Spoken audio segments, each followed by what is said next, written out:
श्रद्धालु जिज्ञासु श्रोताओं, सूत्र कृतांक सूत्र के छठे अध्ययन में वर्णित वीरत्थुई का श्रवण आप कर रहे हैं और इस वीरत्थुई की 26वीं गाथा चल रही है। 26वीं गाथा के अंतर्गत आपने दो शब्दों की व्याख्या सुनी थी, कोहम च माणम च।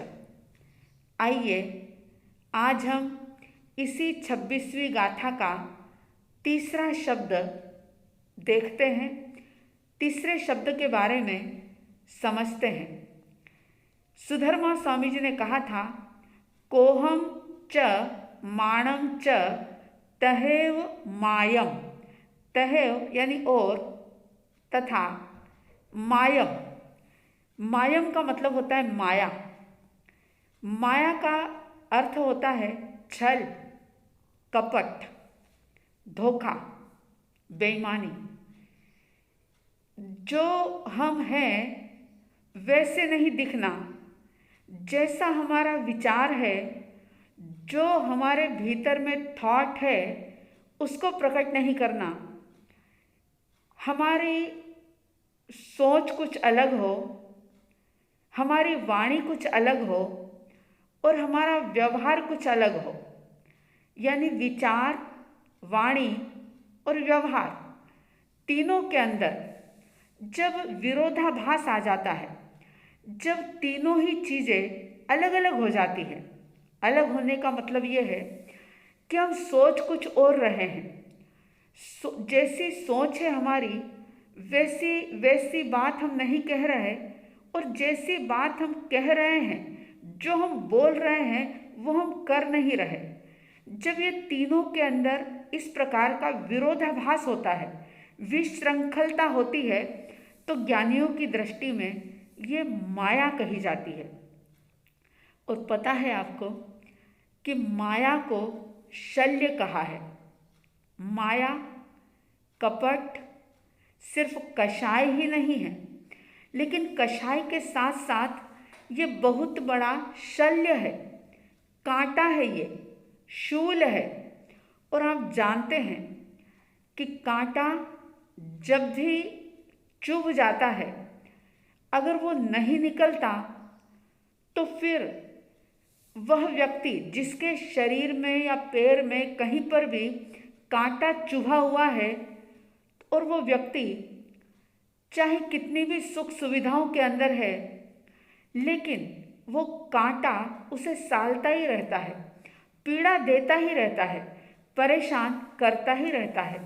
ज्ञानियों ने इसको शल्य कहा, कांटा कहा, और ये बता दिया कि जैसे कांटे को लेकर के, अपने साथ कांटे को लेकर के आप चैन की नींद सो नहीं सकते। कांटा शरीर में चुभा हुआ हो तो आप भोजन को अच्छे से खा नहीं सकते। अगर कांटा पैर में चुभा हुआ हो तो उसकी दर्द से, उसकी पीड़ा से आप पीड़ित रहते हुए किसी भी प्रकार के मनोरंजन के साधन से अपने मन का रंजन कर नहीं सकते। ठीक इसी प्रकार से अगर माया का शल्य हमारे साथ में है, हमारे अंदर में अगर पल रहा है, तो हम शांति से जी नहीं सकते।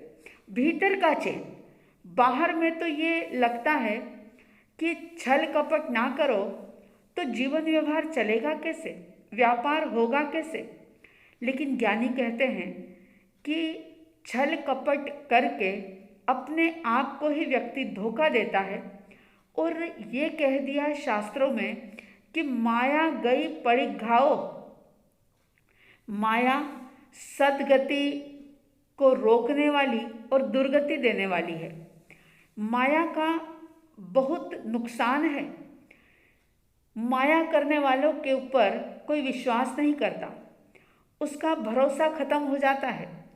माया मित्ताणी नासे, जो हमने पहले क्रोध और मान की बात कही थी, तो शास्त्र ये कहते हैं कि क्रोध जो है वो प्रेम को नष्ट कर देता है, प्रीति का नाश कर देता है। कोहो पीम पणासे। जहाँ क्रोध है वहाँ प्रेम नहीं होगा, वहाँ प्रीति का भाव नहीं होगा।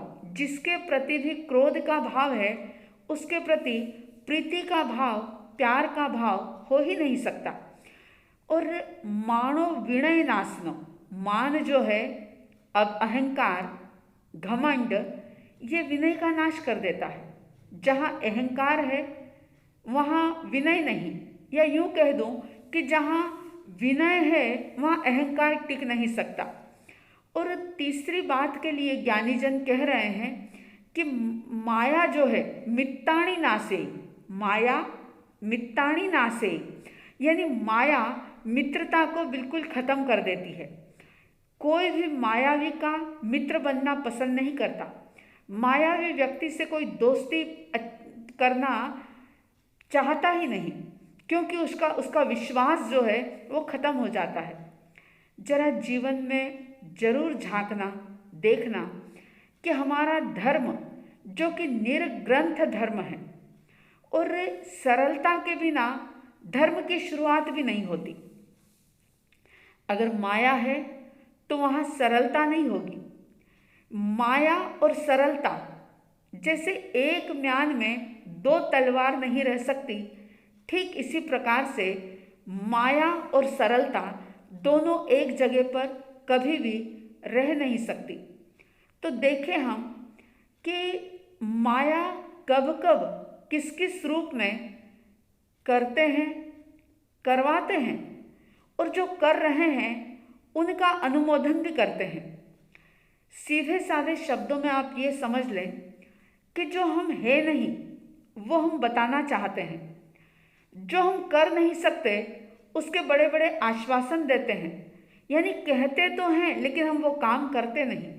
आज आप देखो राजनीतिक क्षेत्र में, व्यापारिक क्षेत्र में, और कटु सत्य में ये भी कह दूंगी कि धार्मिक क्षेत्र में भी किस तरह से ये माया का दुर्गुण घुस गया है, कितना हावी हो गया है।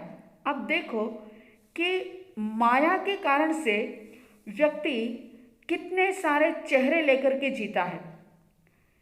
पहले तो ये कहावत थी कि मायावी दोहरा जीवन जीता है, लेकिन अगर बहुत गहराई से देखो तो सिर्फ दोहरा जीवन ही नहीं जीता, बल्कि पता ही नहीं कि वो कितने प्रकार से अपना जो माया का रूप है उसके कारण से अपने चेहरे को बदलता ही रहता है।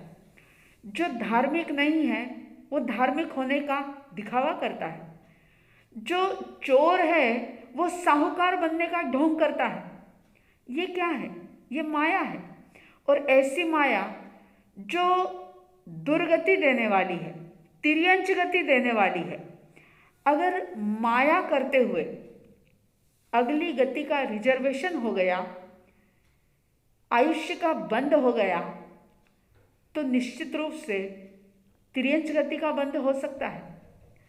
इसलिए माया को जानो और देखो, अपने आप में देखो, समाज की, परिवार की, देश की, राष्ट्र की जैसी भी स्थिति हो, लेकिन निरीक्षण अपने आप का करो, क्योंकि सभी पूरे समाज को, पूरे देश को परमात्मा महावीर, गौतम बुद्ध या अन्य कोई तीर्थंकर सुधार नहीं पाए।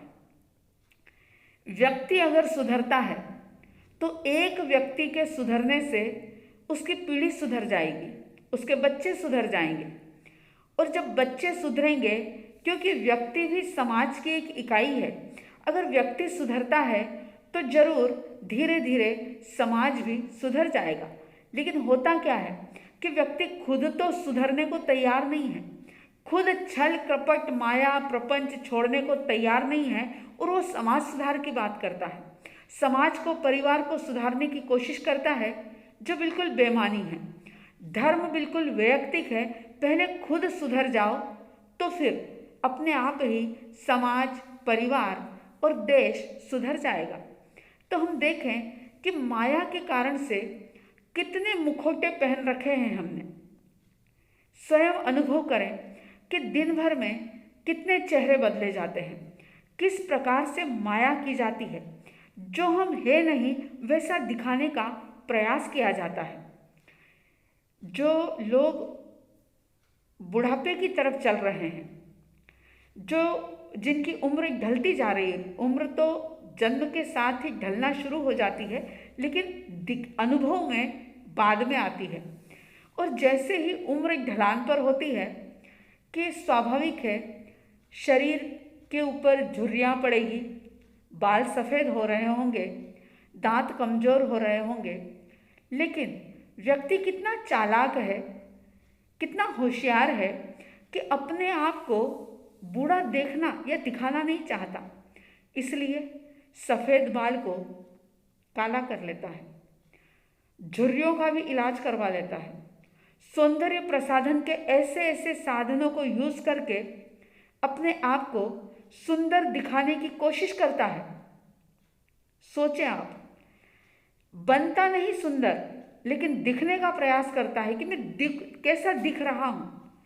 अगर ऐसा प्रयास किया जा रहा है, सफ़ेद बाल को काला करके कोई जवान दिखने की कोशिश में लगा है, कोई सौंदर्य प्रसाधन का उपयोग करके गोरा है नहीं लेकिन फिर भी गोरा दिखने की कोशिश कर रहा है, याद रखना ज्ञानी जनों की दृष्टि में ये एक प्रकार की माया है, ये छल है, और दूसरे किसी के साथ नहीं लेकिन स्वयं के साथ ही ये बहुत बड़ा धोखा है, छल है, कपट है।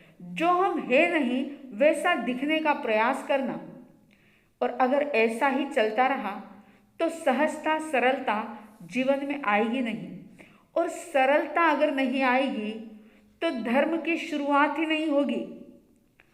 व्यक्ति ये सोचता है कि चालबाजी करूँगा, बहुत प्रकार के प्रपंच अगर रचूँगा तो मैं बहुत समझदार दिखूँगा, पढ़ा लिखा दिखूँगा, लेकिन ज्ञानी कहते हैं कि सरलता चाहे बेवकूफ़ भी क्यों ना हो लेकिन उसकी जीत होती है, और बेईमानी छल कपट चाहे कितना भी होशियार क्यों ना हो वो कभी भी जीत नहीं सकता।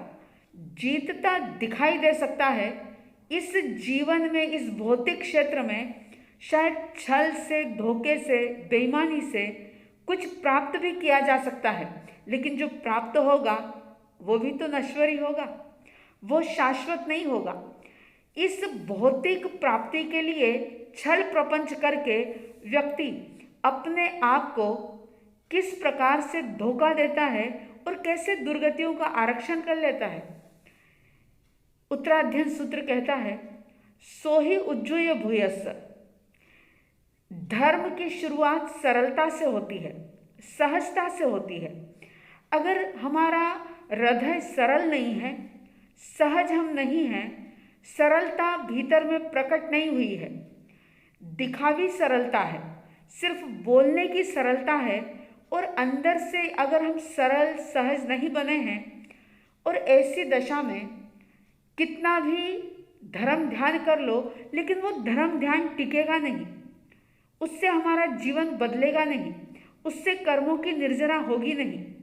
इसलिए चाहे थोड़ा सा ही धर्म ध्यान करो, साधना के रूप में छोटी सी शुरुआत करो, लेकिन अंदर की सरलता के साथ करो, सहजता के साथ करो, अपने भीतर को स्वच्छ बनाओ, छल कपट माया से दूर हटने की कोशिश करो। ये सोचो कि अगर छल करके पैसा कमा लिया, नाम कमा लिया, हम झूठे होने के बावजूद भी छल के द्वारा सच्चे साबित हो गए, लोगों की नज़रों में जय जयकार हो गई, वाहवाही हो गई, लेकिन इसका परिणाम क्या? इससे क्या हासिल होगा?